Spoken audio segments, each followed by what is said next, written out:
on the same path. Even if you're on a different path, it's just good to see people, to be together here. So. Okay, so we made it to another Sunday. That's also amazing. All right. So let's see, we know everybody except I want to be welcoming. I know you've been here before, but I don't think I caught your name. My name is Echo. Oh, you're Echo? Yep. Oh, I know another Echo. You do not. I do? I've met one once. It was kind of awkward, but. You're Echo? Oh, this is beautiful name. It's somebody who volunteers with dogs at the animal shelter. That's me. You know me. Is it? Do you see? Oh, that's so funny. Out of context. I don't know what. Oh, yeah. Because we've emailed because I named the Yukon Losang, remember? That's what it was. Yes. Okay. Sorry, guys. I just Sorry. had to get this figured out. That's right. That's so funny. I have a very bad memory for faces because I think I met you. It's out of just context too. So. Yeah. Oh, cool. Well, nice to see you again. Yes. Everybody, please welcome Echo. She's a dogs volunteer. Okay. And I don't think I met you. Tina, welcome. Do you live in this area? I live in Bethel. Oh, okay. There, see, another Bethel resident. Yeah. There we go. And is this your first time here? No, I come. You've been here before? Okay, great. All right. So let's start with a meditation, as we always do. So we can start with, I wanted to actually do something a little bit different, but so we're going to start with meditation on the breath, as we usually do, right? And then I thought we would, since we've been studying anger and patience as the antidote to anger, right? So then we'll do a little experiential meditation on letting go of anger and then allowing just that peaceful, loving feeling of compassion to arise and to just sit with that compassion and not observe it, but to actually become one with that feeling, right? So start by sitting comfortably with our backs straight, hips forward a little, shoulders back. Keep your eyes open a little bit. If that's helpful for you. And then for the focus, you can either start at the tip of the nose, just focusing on that gentle inhalation, exhalation sensation at the tip of the nose.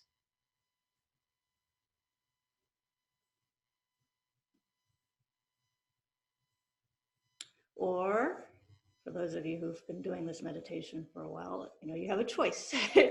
Otherwise, you can focus down at the abdomen. So that's good if your mind is feeling particularly busy. Then you can slow things down by focusing at the abdomen. So your choice. Start with a few minutes. Breathing meditation.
So then try to think of a situation where anger arises. It could be a recurring situation, like getting stuck in traffic, whatever it is. Just try to generate an experience of anger.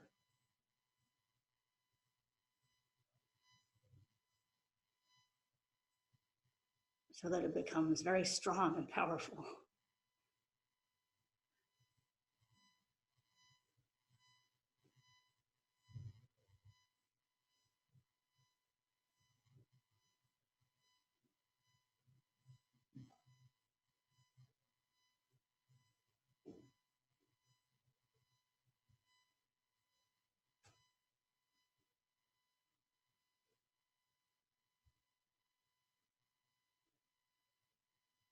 It could be anger related to fear,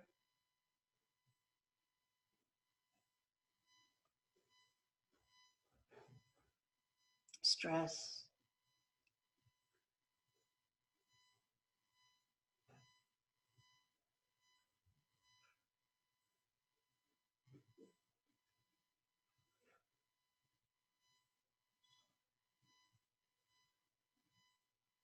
injustice.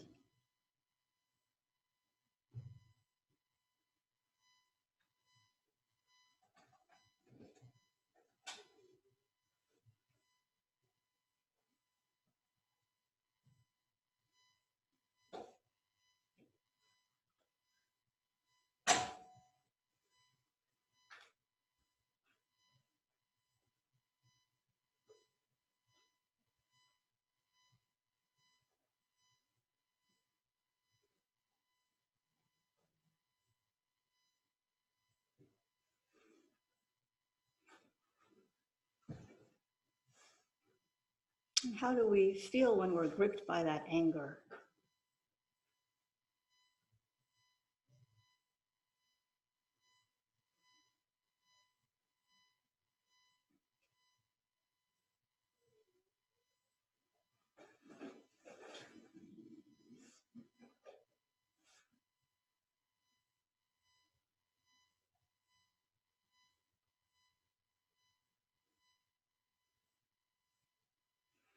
See how your muscles tense up, your heart beats faster, your jaw clenches. And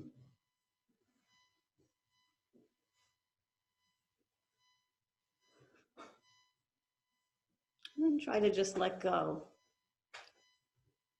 of that experience.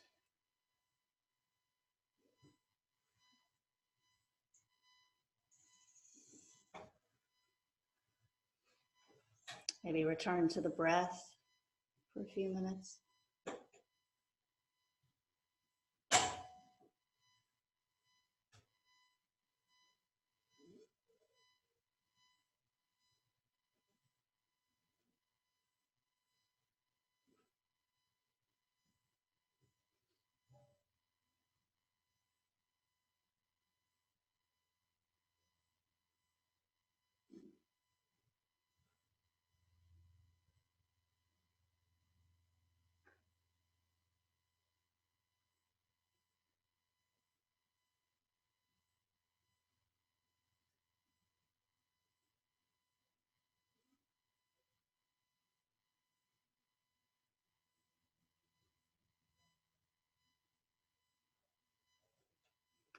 From that balanced state of mind,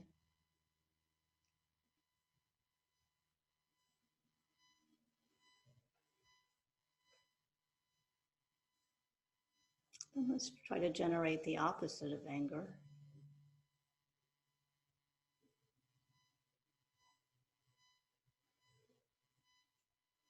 Thinking how wonderful it would be if we and all sentient beings could forever be free from that negative habit of becoming angry.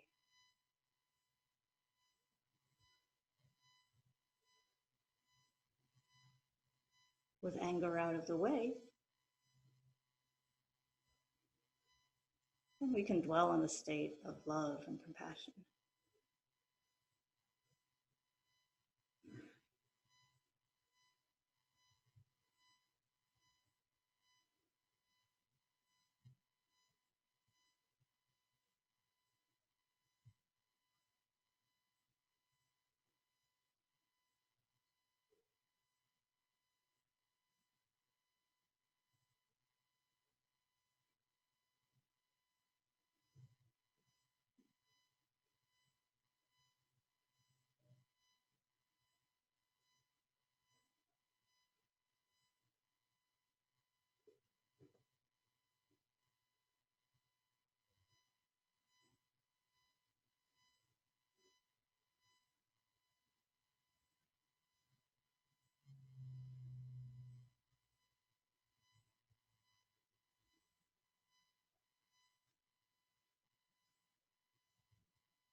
And bring your attention back to the breath.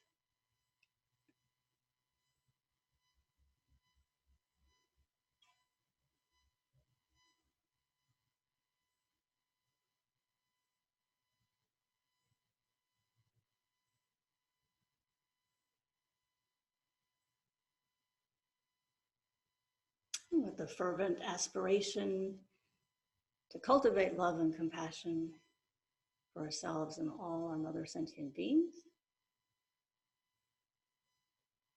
then please open your eyes.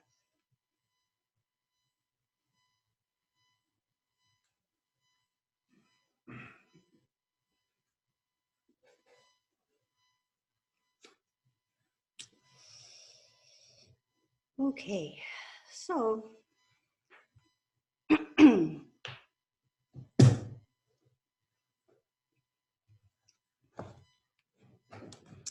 so we aspire to generate bodhicitta, this mind of love and compassion.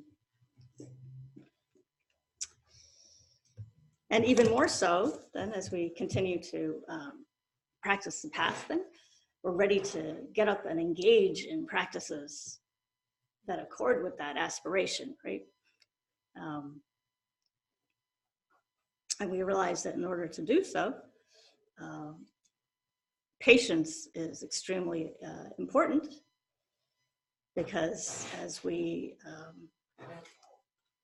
engage with the world, whether we're directly trying to help somebody or not, all kinds of hardships arise. Right?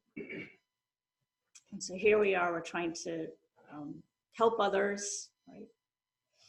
We've decided that that's the best goal, the most meaningful way to use our lives, and yet hardships arise over and over again, right? You try to help somebody and they don't want your help. And so we need to be patient with our own lack of ability to help others, right? And not get discouraged, right? Patience with whatever's coming at us, patience also with our own limitations. That's what I'm trying to say. And whatever happens, always keeping that in mind, consciously cultivating, reminding ourselves over and over again to be patient, to watch the mind, as it starts to get irritated when obstacles arise, right? And at the same time, keeping in mind that the goal again is to generate this enlightenment mind, this mind that says that all sentient beings are more precious than ourselves, and that that's our life's work, so to speak, is to serve others, right? Okay. So before we switch over to the very closely related topic of joyous effort, or enthusiasm, as it's sometimes translated, right? I just wanted to, before I forget, to clarify a couple of things that came up in the last class, possibly the previous class, that I felt that I did not explain very adequately. And so let me just go through those because they all feed into this topic of patience and joyous effort. So might as well just talk about them. So the first, actually, was the question was asked by Beth, but she couldn't come today because she's not feeling well, unfortunately. She had asked about what to do in a situation where somebody is very angry and just, you know, kind of ranting, just so overwhelmed by anger. And my response to her, now that I think about it, is that if somebody's that angry, then the best thing to do is to just, you know, listen patiently. But if we feel that, you know, sometimes if you're just there and you're listening, if you're not careful, you know, you might actually be encouraging somebody to just vent, you know, which is not a very good habit, right? Because you're not showing them a better way, which is to stop and watch the anger or work with the anger, right?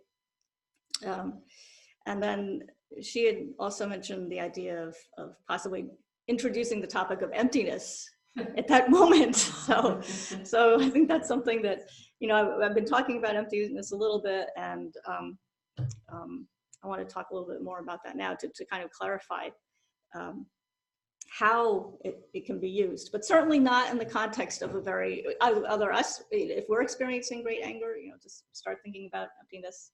Unless you have a very, very profound understanding of emptiness, it's probably not going to be very practical. Certainly not for somebody who's never heard the topic to say, well, don't worry, you know, your anger is empty. The person who is yelling at you is, you know, empty.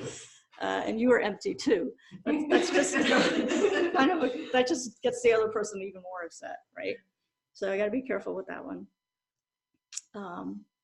And also, I think in some situations, if somebody is deeply, deeply upset and has been so over and over again, is having some perhaps serious mental illness, right? Or just is locked into a habit that they just can't break through.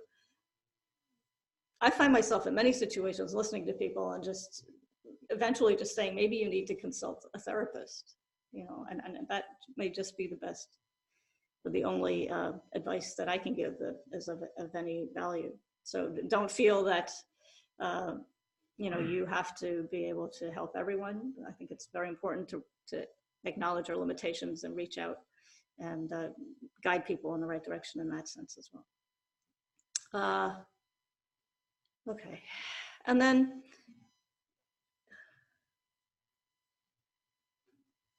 and this is important. So we were talking about the act of receiving a gift, right? And she had said that we were talking about if somebody gives a gift with an ulterior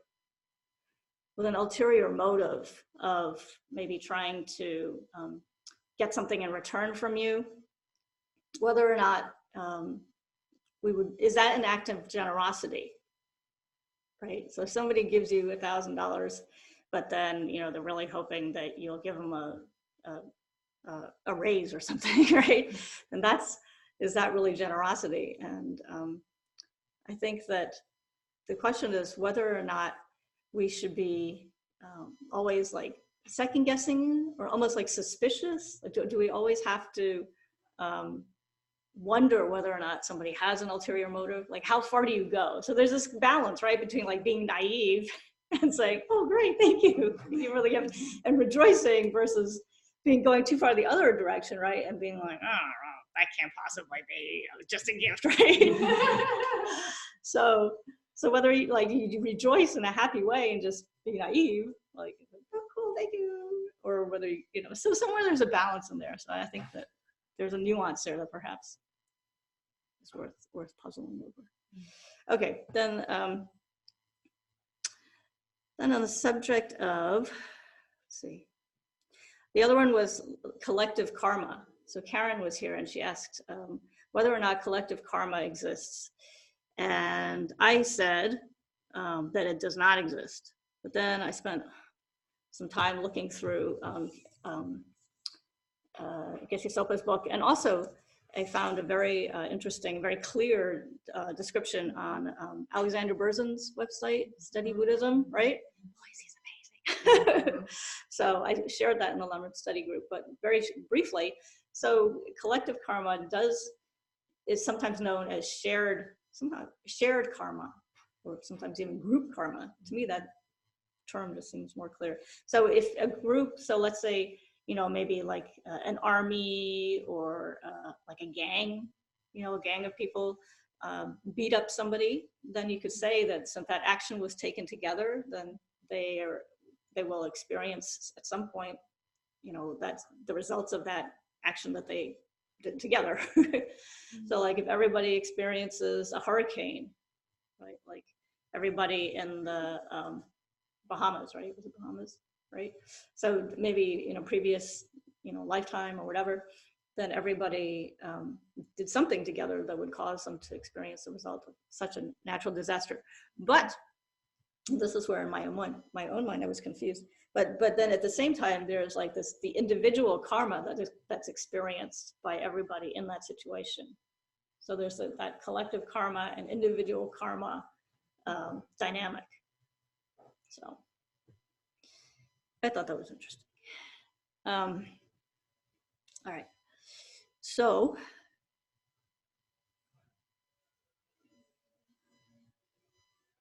okay, so going back to the idea of emptiness and how, you know, in the world of cars, trucks, planes, and delicious cups of tea, you know, how do we use that idea? How is it relevant? Why is it not just something that's intellectually interesting, right? And so I found this great example in Geshe Sopa's book, and I wanted to just share that. And it goes back to this same topic that we've been talking about, the example of friends turning into enemies, enemies turning into friends, right? So that shows that there's no permanent friend, there's no permanent type of friend-enemy definition, right? And so that's one form of understanding the lack of permanence, right? So here he writes, out of ignorance, your mind perceives someone as an enemy. That person appears to be a definite, absolute, real, permanent enemy, right? Like we did that meditation on anger, right? That enemy was just right there. That enemy wasn't going anywhere, right? So all kinds of negative thoughts about this person arise and you generate fierce anger and hatred. But the point is that there's nothing essential that makes that person an enemy. Like there's no essence, there's no essential enemy out there that everybody, if there were, then everybody would you know, see that enemy, and the enemy would never change, right? So that part of the definition is that it's permanent, a permanent enemy. And in the same way, those people that we love, okay, we perceive their closeness to you as their true ultimate nature. And so that brings attachment, right? But here too, nothing is permanent, and eventually everything turns around.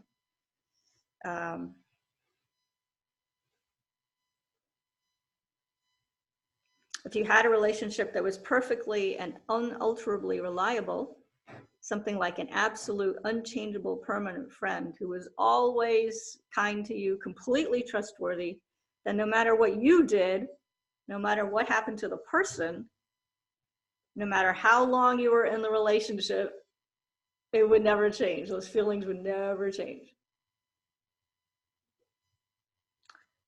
That would be pretty amazing, right? We all want that kind of relationship. The sad thing is you can't find anybody like that. You can never have that type of relationship anywhere in samsara, right? That is the suffering of uncertainty, or the suffering of change. So there's this famous story, which I'm sure some of you have heard, but I'll just share it. It's kind of complicated. In fact, I can never remember it because it was a little complicated. But anyway, it's kind of funny too, so I'll just read it. All right, so here's Shariputra. Remember, everybody knows Shariputra from the Heart Sutra, right? He saw a family sitting down to dinner. Remember the story? The father of the family had the baby sitting on his knees, and he was eating a fish that he had caught in the pond behind the house, right? When he finished, the family dog got hold of the bones and was trying to eat them. And when the father noticed that, he began to hit the dog, right? This is politically incorrect. With his supernatural knowledge, Shariputra could see the previous lives of all these beings, and he explained the scene in this way. In the past, the father had discovered his wife cheating with their neighbor, and he killed the neighbor. So the father's parents were deceased, but when they had been alive, his father had loved fishing in the backyard pond, and his mother had been extremely attached to the family and home. So the dead neighbor, who had been the man's worst enemy, right, because he was the guy who was cheating, had been reborn as the man's son and was sitting on his knees. The man's father had been reborn as a fish, which he had just caught and eaten. And the man's mother, who was so attached to the family, had been reborn as the family's dog. And having grabbed the fish bones, was now gnawing on her former husband. This was wild. And when the man beat the dog for taking the fish, who was he beating? His own mother. Just scream around for his money. Woo. So you think of all the relationships that we have now, right? Unimaginable. The intricacies of these relationships. So the point is, right, when we can see this in our own lives, you know, that how relationships come and involve us and then just disintegrate, right? Especially now that we all move around so much. We have all kinds of relationships, both virtual and face-to-face. I mean, just incredible. So the point is, that's one way of thinking about of ignorance and using emptiness as a perspective on uprooting that type of ignorance, seeing that nothing is permanent, nothing is unchanging. Okay. And then finally, and I remember the class ends at 11:30.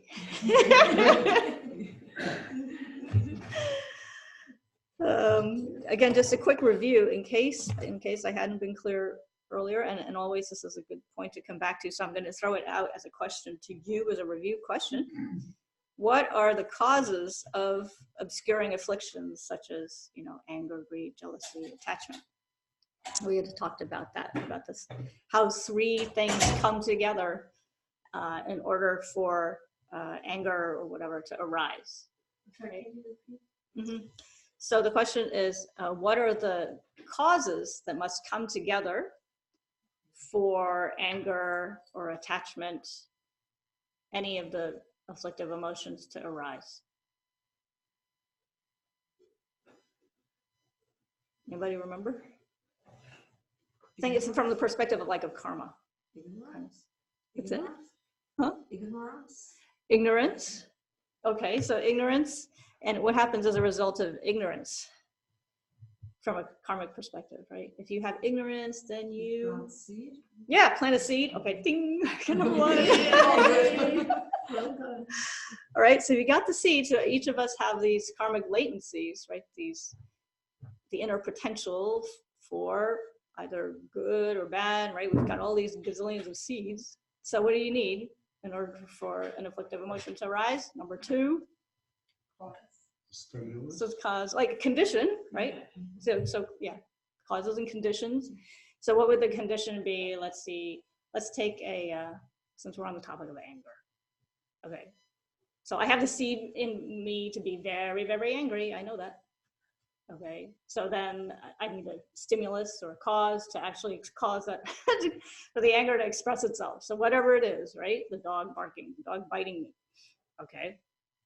And then what's the third factor, the hardest one to understand?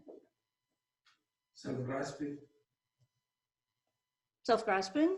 Yeah, right. So that would be my sense of pushing away from that feeling of being attacked, right? Self-preservation, self-grasping, okay. Some kind of action. So the act itself, Some kind of action or response. okay. So when I meant self-grasping, I didn't mean the self-preservation. I meant, indignation as kind of attack to the self, Right. to the self, to the ego. Okay. That's what I mean by self. Okay.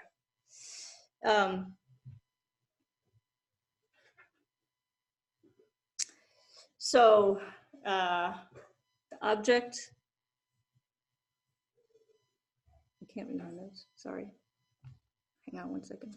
I'm gonna look this up. Make sure I don't say the wrong thing again. But we're all on the same track. We're all on the right track. I just want to make sure I get this point correct. Because the actual example is a little bit different. He says, all right. Okay, so so affliction arises, one, when it's not been eliminated from the root. So we still have the seeds of anger, we still have self-grasping. The second is the causes and conditions. Like you said, we were talking about the object is nearby. So whether it's a delicious chocolate sundae or the dog biting you, either way, right? There's some object nearby to provoke that affliction to arise. And the third point was you perceive that object erroneously.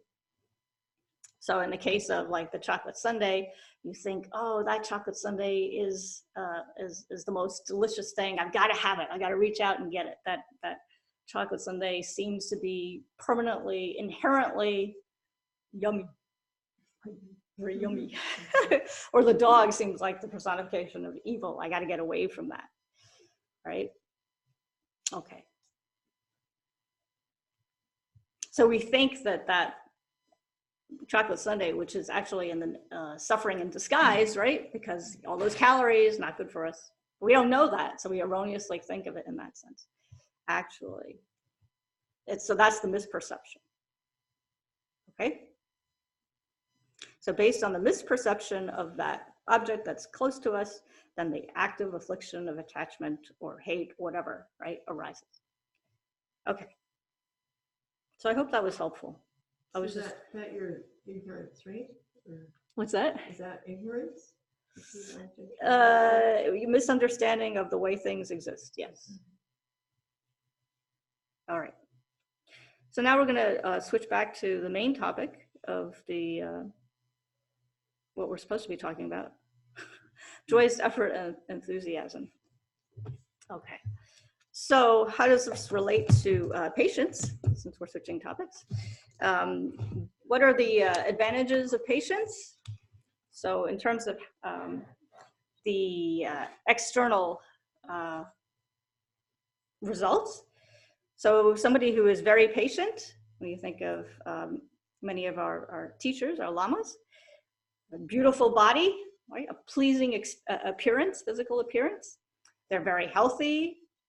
They have a good reputation, stainless reputation, and a long, healthy life. So by practicing patience, we can have all of these qualities, in addition to which we're looked upon very favorably by all the Buddhas and Bodhisattvas. We have them all rooting for us.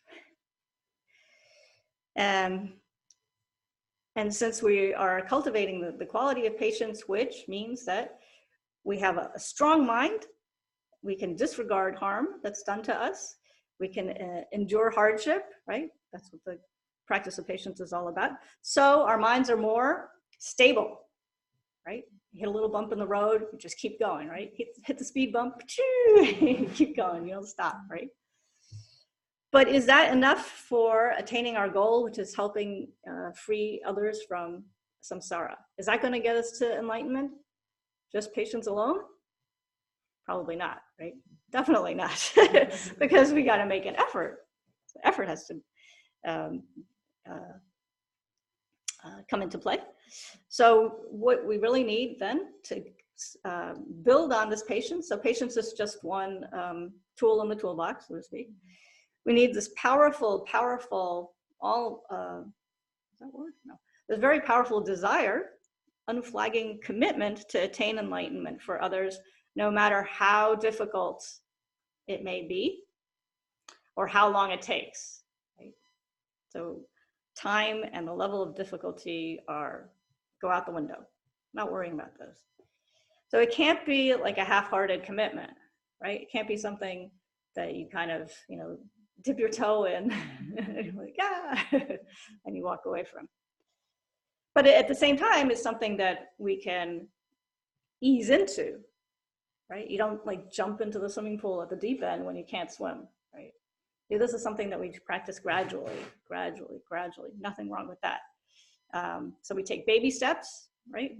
But we encourage ourselves, we encourage others on the path, and together, we can hold hands. Together, we can give each other the support, the encouragement, right? We can be the cheerleaders to help everyone make progress on this path.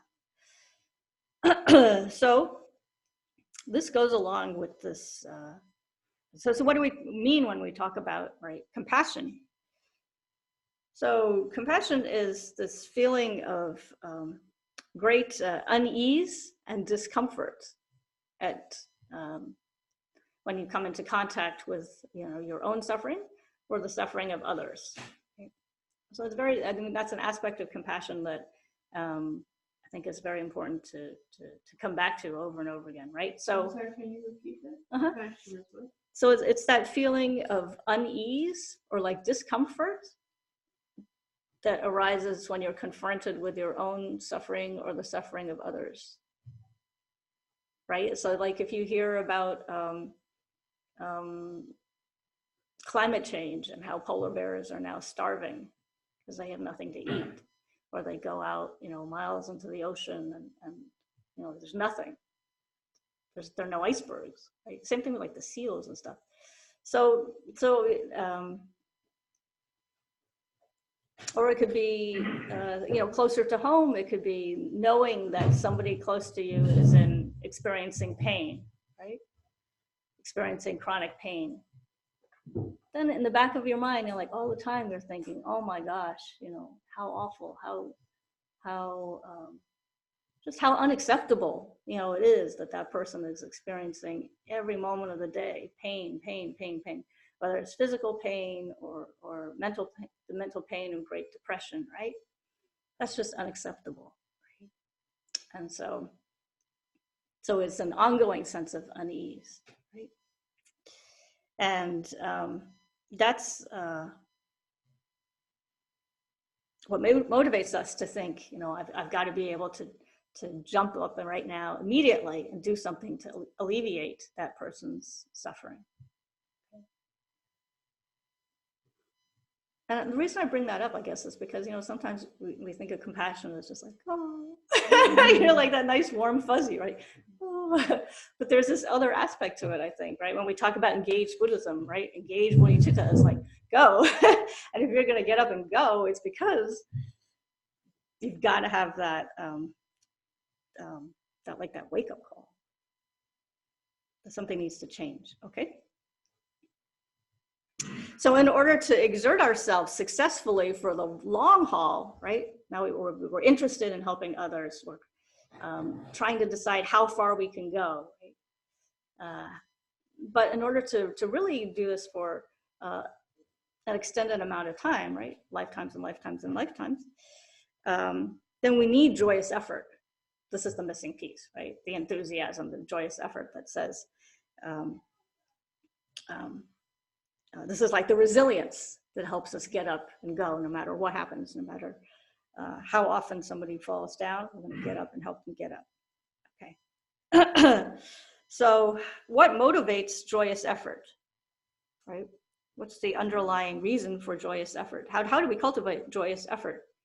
So joyous effort is based on, I don't think this is a big surprise. This goes back to familiar themes. It goes back to the appreciation of karma, right? Karma and virtue. So that relationship of like, how do we generate virtue? How do we end up in a situation where we've created a lot of suffering in our lives?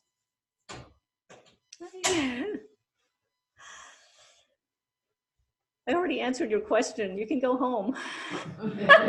Karen, I already answered your question about collective karma.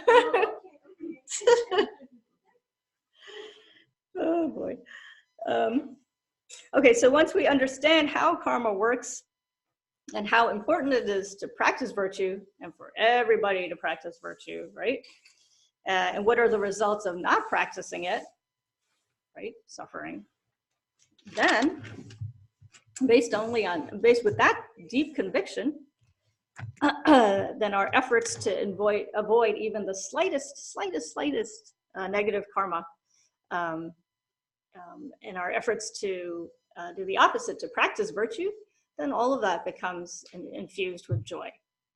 Okay. So our minds are turned totally away from and are very carefully guarding against any type of non-virtue, and instead we're fixated very stably on the collection of virtuous karma, right? So when we talk about joyous effort, just as a side note or as a reminder, this has to be in the context specifically of meritorious deeds, of virtuous activities, right? We're not talking about working really hard to increase your profits for your business, right? This is specifically related to making efforts to help others. So just like we talked about patience, right? The term patience as specifically a Buddhist term is in the context of helping others, right? I'm not being patient. Being patient fixing the plumbing in your bathroom, that's not what we're talking about here, right? That's a different issue. Here we're talking about patience as it applies to cultivating virtuous states of mind in the context of not getting upset when others help us, etc. Okay, so what are the obstacles to joyous effort? So those of you who are in the Lamrim class on Tuesday, right, this is really just a review. So the main obstacle is obstacle to joyous effort. Ignore activities. That's one of them. What the broader category is couch potato, laziness. Yes, great. So let's talk about each of these for a few minutes. So the first one is procrastination, right? Procrastination means, just like in ordinary daily life, right? So it's a bad habit because it's the habit that says, I don't have to do it right now. I can do it later this afternoon. I can do it tonight. I can do it tomorrow, on and on into the future, right? So here, the premise is that we've accepted the idea that enlightenment is possible, right? So all of these types of laziness are in the context of already understanding, already committing, believing that enlightenment is possible, okay? That's a pretty big first step, right? But you're already convinced that, yes, indeed, enlightenment is possible, okay? But you're still thinking, I don't have to start now, right? Like I can start working on what I need to do, cleaning up my stuff, right? Tomorrow, right? I could go grocery shopping and make a bigger, fancier dinner tonight instead. Whatever it is. I could maybe not sit down and meditate this morning. Maybe I don't have time to do all of my prayers. Maybe I just do the shortest possible form of my sadhanas, right? You know, because I have to do something else, right? I have to clean the house, walk the dog. So procrastination in this context is postponing studying the Dharma, postponing, you know, even helping others, right? Because we're saying that helping others, the pure intention is a way of purifying, right? Negative karma is a way of accumulating merit. So instead of going and cutting the neighbor's lawn, which was Stephen's example yesterday, you know, instead I decide to just sit on the couch, watch TV.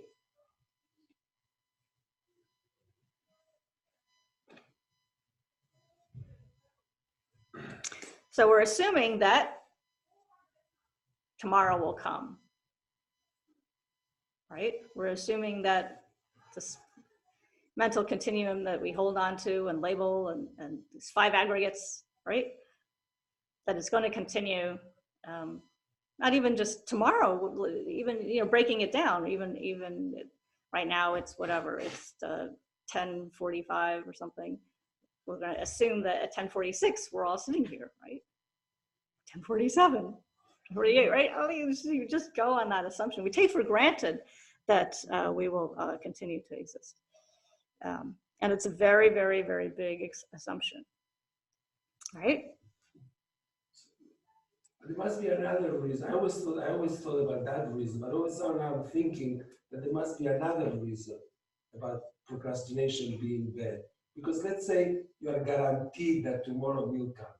Let's say you have a guarantee that tomorrow will come. Okay. But still, it's wrong to procrastinate till tomorrow. Why is it wrong to procrastinate till tomorrow, regardless of impermanence? Give me another reason. Well, what would you do that's better than working towards enlightenment? Well, I think the reason is that I don't know. I'm asking you what other reason you have beside impermanence. I'm thinking now, as I'm talking to you, what other reason beside impermanence would be that procrastination is bad? Perhaps that There's something else better to do than. No, that's not it. Okay.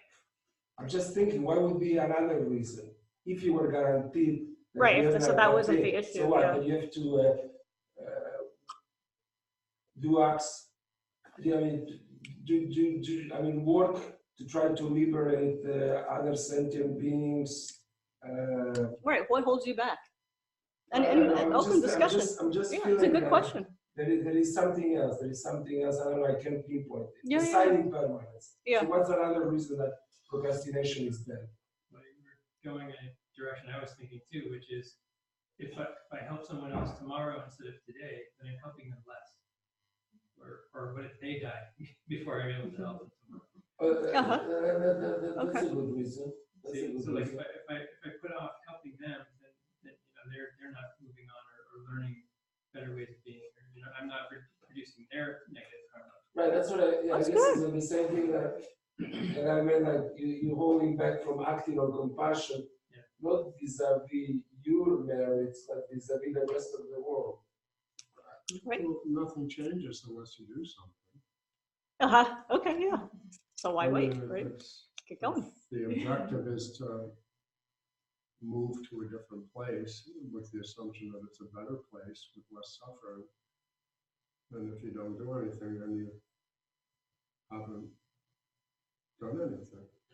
Yeah, it's kind of a waste of time, right? Can we say that leaving impermanence out of this? Okay. Like I just said, can we say that procrastination creates negative karma? Can we say that?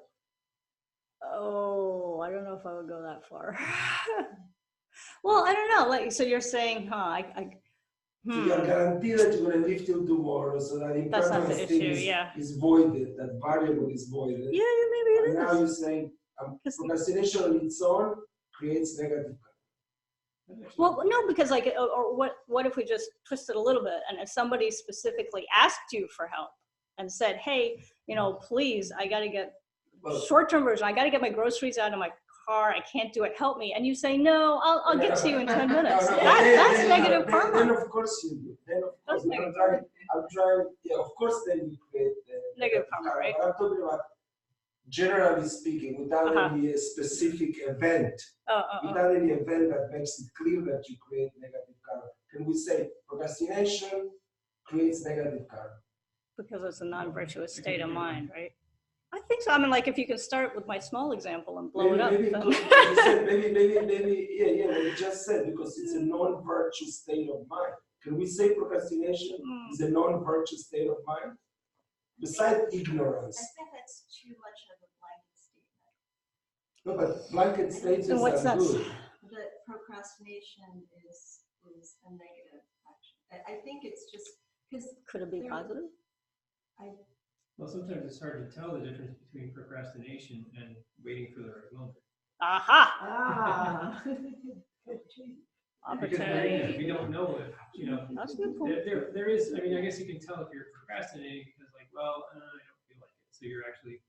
So you're letting the negative feeling make you avoid doing something. But maybe sometimes there's situations where it's like, well, for some reason, I don't think I should do that today.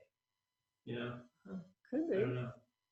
Well, There's also the particularly ignorance of like Yeah. not even just going and sitting watching the TV and watching the old lady bring her groceries in herself and just looking at it and not even seeing it. Like that's Right. neither negative That's a or good positive because you're just ignorance.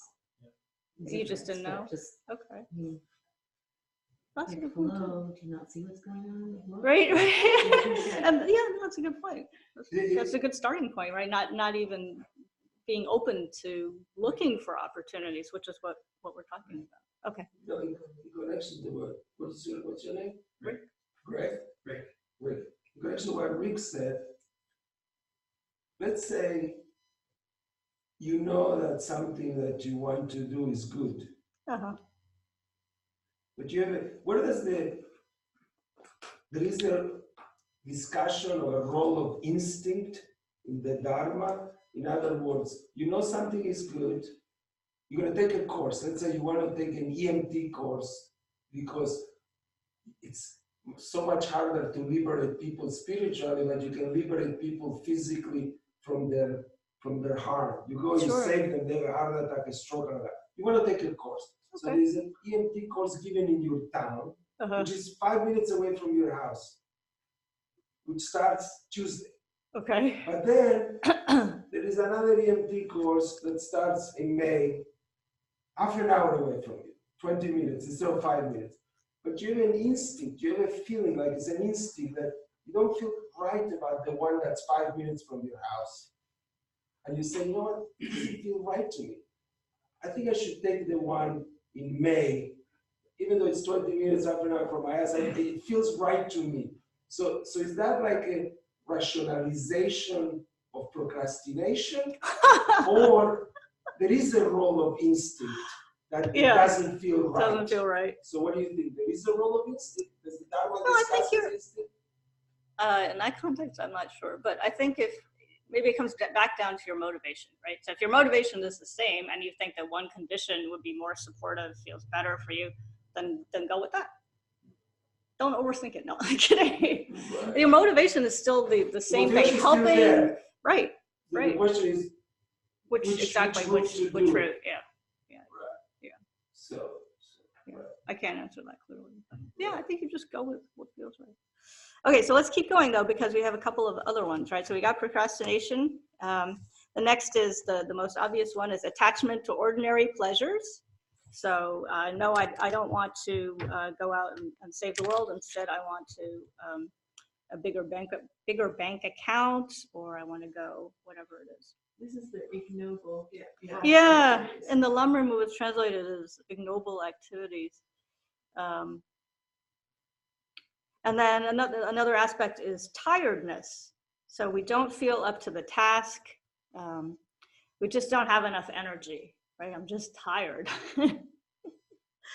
Just too tired. I think it's both, but here it made it sound like it was physical, but Yeah, here it says. I think language says discouragement. That, and then there's also discouragement or not feeling adequate. So I just can't possibly do it. I see that's a fantastic goal. I want to attain enlightenment, but I just can't. I don't have the intelligence. I don't have the skill.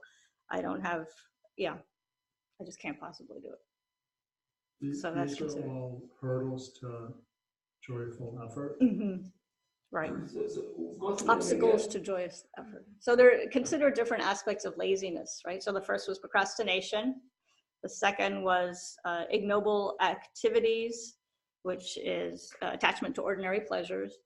Then we've got tiredness. We don't feel up to the task. And then the last one is just feeling inadequate, feeling like there's no way I could possibly do it. Judy, I just wanted to respond to the last one, or to make a comment. please.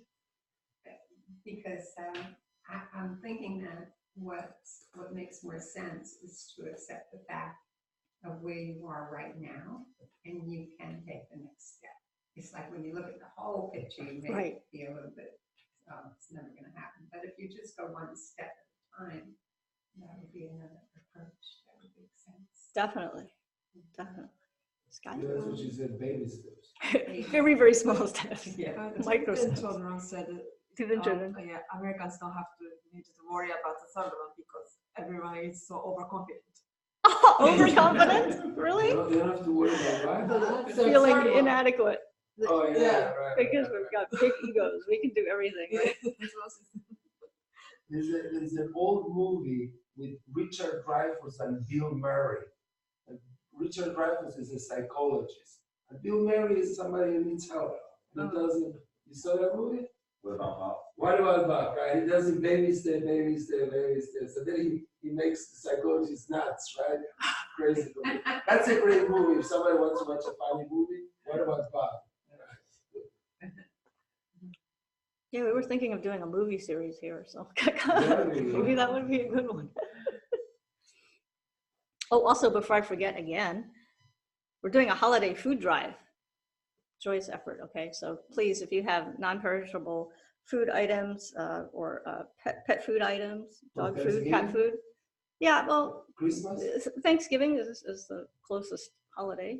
So we'll start with that. And then, you know, depending on how it goes, maybe we'll continue this. But the box is right there. It's got a nice sign on it, big blue box. What about clothes? Can we do a clothing, like for children, whatever, clothing drive? Can you arrange a clothing drive? We were thinking of doing a coat drive, A coat drive?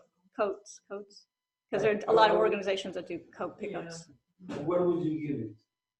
Well, we would collect them and somebody would have to find an organization that would help. That we could donate the clothing to. Right. So anyhow, if you ever do that, you know, Goodwill is not a good place to donate. because Right, then right. After Resell. a week or two, they sell everything. Yeah. The best way, from my understanding, is to go to shelters. People that live in shelters with Right. children, women, Right. abused women. That's the best place because people are using it. It's They're getting direct. it. The people in the shelter, they're going to get it. So 100%. Goodwill is a business. Yeah. Forget about Goodwill. Shelters. But who was telling me that there was a group that takes the coats that are collected and drives them to New York City and passes them out on the streets? On the street. Who were you telling me? What was the name? New York Cares. New York Cares? does coat drives in New York City. Okay. I mean, but I don't know if they're the ones that drive around. All right, so something to consider. We'll figure that out. Somebody else had suggested a shoe drive, but 3 causes of laziness. Okay, so just continuing this topic a little bit further. So why are we so overcome? Why are we so prone to laziness? So the first is attachment to meaningless activities. You ever see people playing Candy Crush? Candy Crush on their phone. I'm like, come on. Am I offending anybody? I have to be really careful. I don't want to offend anybody, but It's a. huh? It's just this little Yeah. game on your phone. It's like moving things around, like pretty colors. Candy Crush, all right? Do you like Candy Crush? No, I said it can be highly addictive. Oh, there you go. Yeah. Oh, yeah. I mean, there's been probably divorces over. Well, no, because I had a boss who was just, he even said this, like, seriously mad. Because I guess it's What is it? It's a phone app, one of the games that you It's can a play game. Oh, it's a on your game. phone, yeah. Like Pokemon Go. Remember everybody Oh, was walking yeah, around yeah, looking yeah. at the little Pokemon characters? That was Yes. amazing though, right? You could actually see them or something with your phone. It's that, I caught it. This press is a Pokemon stuff. It is? Yes, You play this? Yeah. That's so cute. That was interesting. I mean, the way that you, I don't know, it's very fascinating. Kids go out and walk. Yeah, that's Yeah. true. Right. Yeah. Right. There are always some benefits. Okay, so what's your favorite attachment to a meaningless activity? Example? I just gave two, just for fun. Movies. Movies? Yeah. Okay. Romance novels? Oh no. All right. What's that? Facebook. Yeah. Facebook? Oh, yeah. That's Dogs. dogs. I Oh. just like to cuddle my dog. Is that a meaningless activity? No, Cause of it laziness? makes me feel lazy sometimes that I'm just sitting there cuddling when I could be doing something. I guess that's helpful in its own way, right? Okay, Yeah. now I don't feel so bad. Give the. Yeah, you're giving love to the dog. Right? That's a good. I'm Rescuing giving to the the dog, dog. right? Yes. Okay. All right. Sorry, I just had thank you. Process that. I take it back. Especially as a Absolutely. rescue dog, right? Yeah, Whatever. three of them, right? Oh my God. Oh.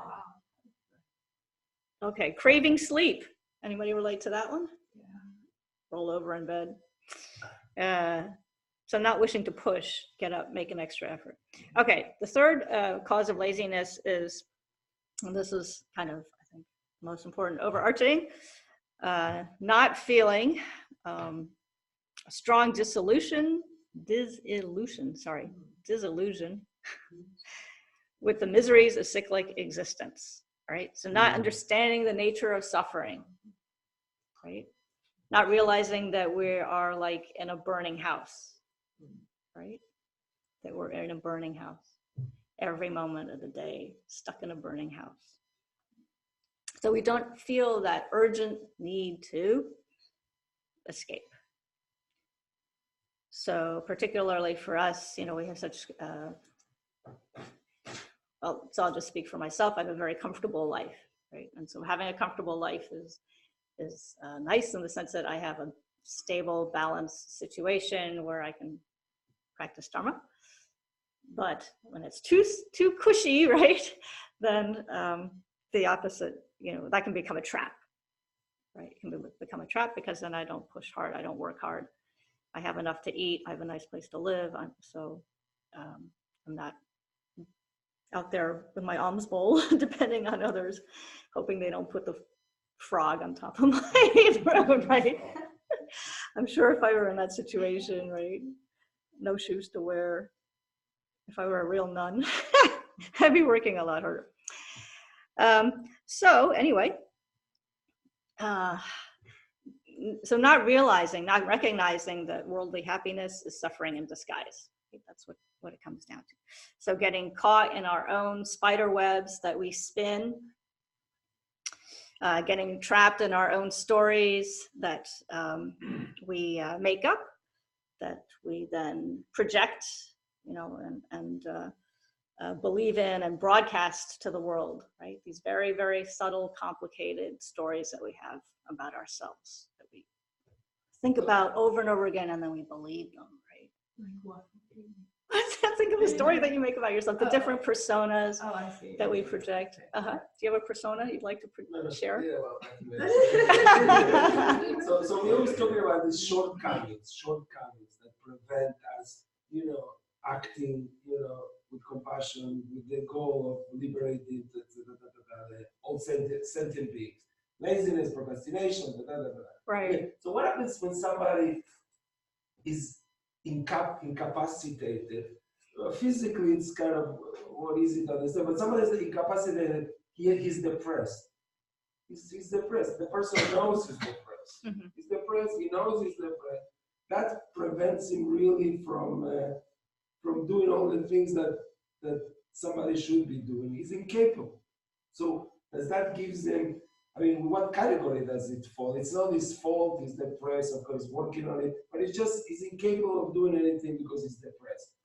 Does he have a dispensation from negative karma? Is he exempt from negative karma? Well, what's the status of somebody that's incapacitated from doing the good deeds, because he's depressed. And he knows he's depressed.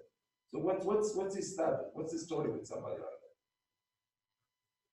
Well, I guess there are different ways to answer that, right? Because you could be depressed, but already helping others and not I'm talking recognizing. about someone that's depressed, cannot help others. And he knows he's depressed, he's working on it, he cannot help others. I'm talking about that kind of person. Even just being like in a family situation and helping, just being He there. cannot help anybody. That's not helping others. Even if what? Even if he's maybe in a family situation and just by being there, being I'm talking good about to the somebody others. that I mean, is think alone. about Thich Nhat Hanh, right? He's at that level where he's incapable of moving. He had a stroke, right? But he still has, his mental capacity is so great that but he's developed it all years before it. That's why I said that's why I said as a preface to what I was asking. I said the physical incapacitation is an easy answer, like what you said. I'm talking about a mental incapacitation. When somebody is depressed, it's very hard. No family, no nothing, whatever, he's struggling with his life, and he's Yeah, incapable of he's struggling to get himself better. Yeah. But he's incapable of doing anything else. Oh, maybe that's the first step then. You know, I think just focusing on overcoming the depression is a form of Compassion. Yeah, self-compassion. And before, I mean, I don't want to say this too lightly. I think that's really, really, really important because it's something that we all struggle with, right? And so just taking the time to work through that depression, to just sit there and be with it and allow those knots to untie, to allow that energy to start to flow again. And then slowly, and then keeping that as aspiration, keeping that as the guiding light, you know, as I'm going to work through this depression so that eventually when I feel better, when I feel strong, then I can be there for others. You know, it'll come, right? You're allowing those panic attacks, allowing that very, very just debilitating sense of grief, of darkness, allowing that all to just, eventually it will definitely pass, but being there with it, it's okay. Just letting it go, sitting with it, just letting it go, working with that. Patience, patience, but always having that, you know, kind of like that shining light, you know, don't allowing always to having that shining light, right? And then praying to the Buddhas and Bodhisattvas, please help me get through this. Please help me get through this. That's what I would say. I don't think it's such a bad idea to talk to your doctor about it. Oh, there you go. That's important too. You may For sure. You never know. something that'll help you just lift the depression. Yeah. You know, at the time you not need that anymore. Yeah. No, it's definitely reach out. There's so many resources out here, whether it's a therapist or a doctor. Definitely don't sit there by yourself. And yeah, all different avenues. Okay, good question. So causes of laziness. Yeah, so I was talking about spider webs and the stories that we create about ourselves. Spider web? I don't like, what was I talking about spider webs? Oh, so going back, we were talking about how worldly happiness is suffering in disguise. And then I was trying to think about how we see ourselves, how we create these complicated stories about ourselves. And so that when we talk to people, right, when we interact with other people, you know, we don't necessarily see that person as that person really is. Instead, you see all of the subterfuges that people put up, you know, if they're good at it, that's all you ever see, right? Takes a while to unpeel, to unveil what's actually there, right? Because we become very good at running out of time, at throwing up these complicated masks, right? What do you think of the role of humility in this progression? You know, in the sense that you can, like you were saying, like, oh, maybe not, my life is cushy or whatever you say to yourself, but maybe recognizing that what you do have and what you're able to offer, not just seeing it as a negative thing or I want more of that, but that I am grateful that I have hot running water. Or, Yes. being, I guess I'm saying is maybe a way out of that is to be in the moment and recognizing what you're actually doing, what you're experiencing, and how there's others who maybe don't have those benefits. Yes, and the fact that you have those cushy conditions is because of virtue that you accumulated in the past. And see maybe laziness from that perspective. Like, I can be lazy because I have a couch to sit on and a television to look at. or yeah. Yeah, turn the situation around, whatever it is. Yeah, I mean, it's like you've got everything you need, so you don't have to worry about going out and finding firewood to heat your house, right? I mean, we don't have to walk umpteen hours a day just to get a pile of firewood to stay warm. No, we got that covered, so get out there, do something good, right? So okay. So we only have like 15 minutes left. We could, I wanted to do something. So it's helpful, so let's just do the next topic. It's helpful to take, what's going to help us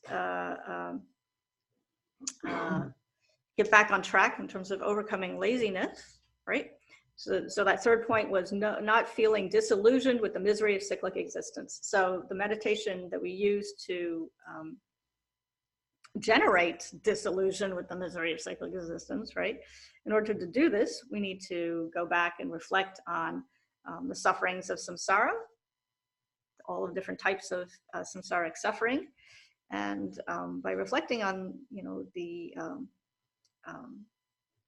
that suffering in great detail, then we will stop being good couch potatoes, right? So if you're looking in the Lamrim, there are many different ways to talk about suffering, like 8 types of suffering, the 6 types of suffering, the 3 types of suffering, et cetera, et cetera.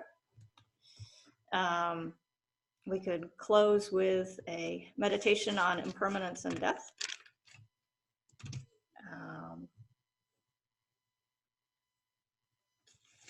Maybe we should do that. Do you want to do that, or do you want to do something funny? I like that one. Meditation on impermanence and death? Okay. Nothing funny. She's serious. But I'm the minority here. The funny choice was just to do random acts of kindness, which we did the other day. But to think that, okay, now we're committed to attaining enlightenment for the benefit of all sentient beings, we want to go out and actually do something. So if we all write down something that we can reasonably achieve, right? And then we're going to share it. And then between now and next Sunday, when Geshe-la teaches, you have to actually do whichever one you get. So if you say mow somebody else's lawn, then you actually have to do it. You have to try it. No, I'm kidding. But so we could do that, and then a little wrap-up meditation. How's that? Anyone want to do that? I like that one. All right. Does anyone have an example that you'd like to share while I'm passing out the paper? It's random acts of kindness. Yeah, a random act of kindness. No. So don't write that down. Make sure you don't get it. It could be anything. So like, for example, we had did a class yesterday, and somebody gave an example of he went to a restaurant with his son, and his son was wearing his naval officer uniform. And so he went to pay, and the cashier said, "Oh, don't worry, your bill was already taken care of." And he said, "By who?" And he was thinking, through, and it was somebody who, like, at the table next to him, who had, observed, seen that his son was a naval officer and commented or something. Oh, very sweet. Yeah, very sweet. So here.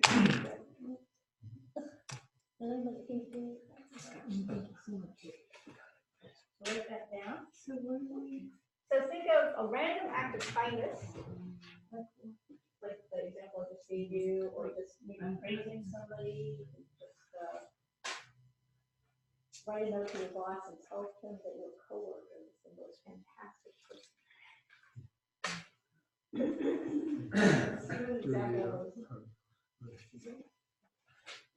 Sorry, I should be more open to this. Nobody comes to class with people in. Next Oh, I time. do.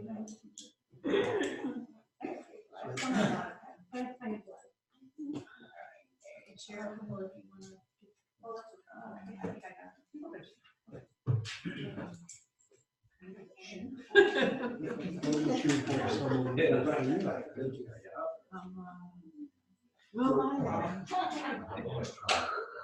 Everybody was saying. We're pretty far away. Okay, so that's right. You can think of more than one. Think that somebody else might actually have to do this. So if I say, How about you? playing all the. And don't right mow the lawn. Yeah. Seriously. I'm not allowed to mow my own lawn, so. Somebody else might be able to do it. Like, Oh, oh, really? really? Maybe those big giant lawn mowers. Oh, the city, yeah. I have to try it, but Yeah. I'm not allowed to because my line's not straight. It's a little scary. That somebody. No, I can imagine stopping. It's scary to Yeah. turn and biting at it. I wrote one here, it doesn't even mow the lawn, but it just drives, and I did really badly. Well, I think it might be, I would probably enjoy it here without quite the same boundaries at my house. Yeah. With the fence.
You guys about done? I had one, but I forgot. I should have written it down. I forgot what it was. It's scary.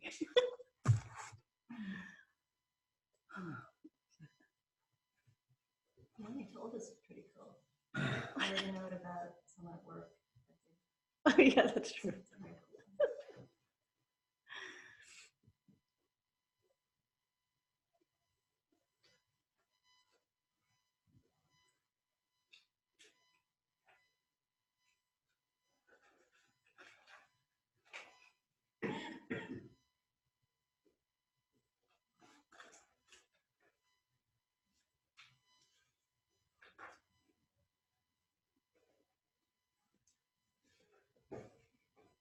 That's because my mom, I went with my mom and my dad and my son. We went to a Burger King, and this was in Bridgehampton in August. You know, it was really crowded, a lot of people in line. And the young guy who was the cashier, he was probably like this 19-year-old guy. And he was so patient. You know, my mom, my dad are hard of hearing, so they had to keep asking him, and we've never been to Burger King before, so they didn't understand the menu options, and so it took a long time, and there was like all these people in the back of the line are like, you know, and he kept explaining everything, and at the end, my mom said, she's like, oh, are you the manager? And he said, oh, no, I'm not. You know, like with this really like, you know, patient, but kind of like downtrodden, like beaten down kind of expression. And she said, oh, you should definitely be the manager. You are so fantastic. You know, your customer service skills are exemplary and you're so kind. And his face just brightened up tremendously. No, I mean, she really meant it. She wasn't just like saying it. She was just, and he was like, wow, really? Oh, this is so cool. My mom is so sweet. She's the kind of person who worries about whether or not she paid somebody enough. You know, like it's the opposite. Usually you think, did I overpay, right? She's like, oh, are you sure? Did I pay him enough or not for helping me, you know, like restain my little deck? She's so sweet. Yeah, Mom, you did great. She's always very generous. Okay, so let's just share these, go around the room. Stephen, you want to start? Sure. I wrote down, ask a coworker out to lunch one day. Ask a coworker to take them out to lunch one day and give them the option of when and the place. That's very nice. Okay, take somebody out to lunch. Jackie? The same. It's so funny. It's because I'm sitting next to him. I picked up his vibe. Okay, great. That's a good one. Skylar? Buy perishable food to here and the other places. Okay. And post to the flyer on the bulletin board and the newspapers. The flyers for here. Oh, for the Compassion Retreat. Yes, everybody remember November 3rd, Living Compassion, Ridgefield Playhouse. Yes. Donate money to the Breast Cancer Research Center. Park my car far from entrance. And so they give. Oh, I love it. Yes, that's a good one. Yeah, don't park too close so that the old people and the busy women with kids. Children. Yes. I sign up to drive borders to the ballot next month. Wow. That's a good idea. Oh, Very good. To drive voters to the polling Yes. place. Make sure everybody goes out to vote. Yes. Thank you. Yeah. Wow. Came up with so many. It's hard to follow. I already forgot mine.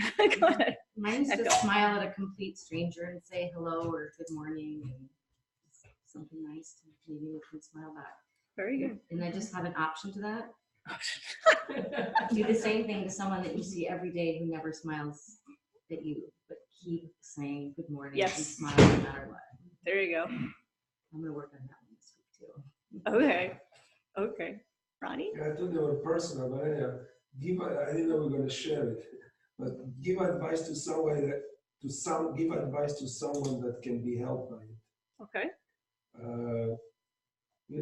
Dive into and discover the true reasons for hesitation on certain actions that can lead to virtuous actions, and wash dishes and other home chores. Okay. That's it. All right. Judy? Well, I was aware recently that I didn't say thank you when I should have, because the other person said thank you. So I want to be more conscious of Yes. please, thank you, all those nice things. It is important, right? Yeah. And then like I was with my friend yesterday, and this is one of those relationships that are up and down, but have been since we were children. And it was her birthday, and so I treated her to dinner, and it was really a nice thing. And we talked about like things we were grateful for, And even though we've had this up and down, we're both grateful that we stuck it out, that we have Aw. friendship for so many years. So I think it was nice that we opened it up and talked about it. And I mean, you know, I've been doing this more lately, like when I go out with someone for a cup of coffee, I say, can I treat, you know, or something like that. Usually it's something small, but it's still, and you know, I feel That's good good, about it. yeah. When I do it. Yeah. And then I did want to start doing something to help someone I don't know in the community. So I have to find that place. Like I'd like to do shopping for someone, Okay. or do something that I can help. So I have to find the right agency in Norwalk, and maybe somebody knows it, where I can offer this. Okay. Find a way of helping someone else. Good.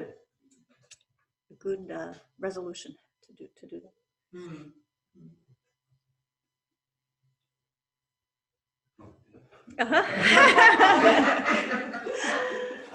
I just said to give someone a gift of a book. Oh, okay. That would be interesting. Very good idea. Phil? I was gonna, every night when I walk, I was just gonna pick the trash up. So people Yes, didn't know I did. that's perfect. Anonymous, random. Anonymous. And that was basically the idea. Okay. I thought about asking somebody about a movie for here, but I don't know if it's, I may ask them, I may not, so that's, Okay. I'll talk it, maybe. Okay. All right. Hold that thought. Yep. I'll procrastinate on it. I just have to make lunch for my work colleagues. Like, Oh. bring them a homemade lunch. Wow, that's a great idea. Will you hire me?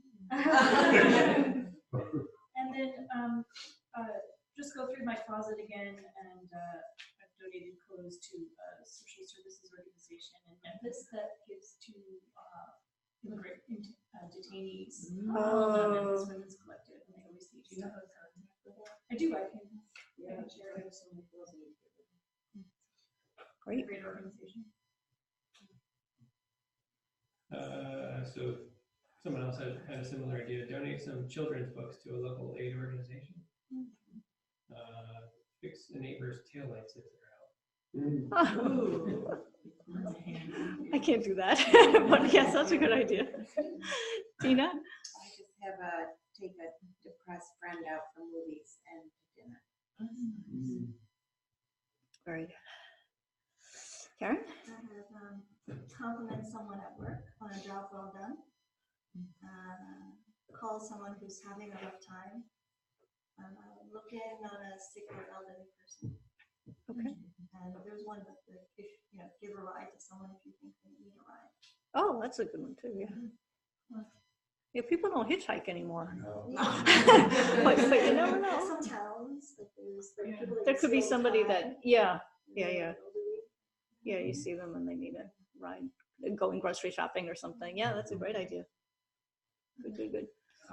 Reoccurring thing here, take someone out to lunch for their birthday. Everybody's hungry. Yeah. I get it. It's 11:30. Okay. And just often I help someone who's in need. Okay. Whatever they need. Oh, very open-ended. Woo. Great. Whatever they want, you'll do it. Okay. Gloria, random act of kindness, just to put you on the spot. Yeah, but no, it's okay. I just paid for someone's electricity. See, Gloria doesn't even have to think. She's just like always doing this. Brought them dinner last night. They're going through a really bad time. Beautiful. Okay. All right, so take your random act of kindness and pass it to the person to your left. Mine's so boring. That goes to the other side. It's just random, so whatever. Just don't get your own. Just give it to somebody. Just keep passing them around. If you don't like it, pass it to somebody else. There's an extra one over here. Okay. For Gloria, Oh, you got one? No, she. Yeah. I'll look out for you. Here's mine. or give somebody two. Don't get your own.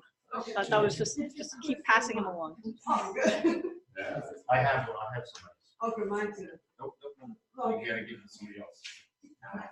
Just don't end up with your own. Oh, that's all right. Okay, so because you'll remember what your own idea was, right? So you can do your own idea plus whichever new cool idea you've got. And I ended up with 0. Yay! Just kidding. All right. So I hope that was a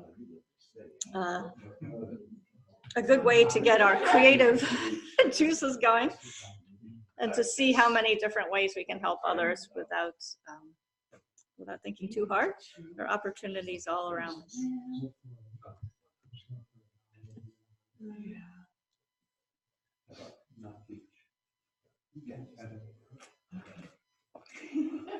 Okay, random act of kindness, please return the pens. All right, so we're at the end of our time together. Thank you very much for coming. And so we dedicate all of the merit that we've created from coming together, listening to the Dharma, and talking about it, and discussing, and dissecting, analyzing all of these ideas. Dedicate this all to our own welfare. May we all be strong. May we all cultivate patience and joyous perseverance in order to support our practice of opening our hearts to others. May we never give up, no matter what happens. And may we enjoy all of our efforts. All right. Thank you. And then definitely next Sunday, Geshe-la will be back and continuing this discussion. All right. Have a good day. Thank you so much. Thank you. Yeah, I thought about that the other day. It's Tendrol, Losang Tendrol. But at the shelter, I use my woman's name. Which is Dina. Okay, that's probably why the connection wasn't. The last couple of weeks I've been here, and I'm like, telling my friend, like, this amazing woman, blah, blah, blah, blah, and then I didn't connect with her, and I went to see the shelter. I walked Friday nights, and I saw you one night you were there, and I'm like, oh, shit, what is that? I'm like, who is that? So it was Dina. Like, I was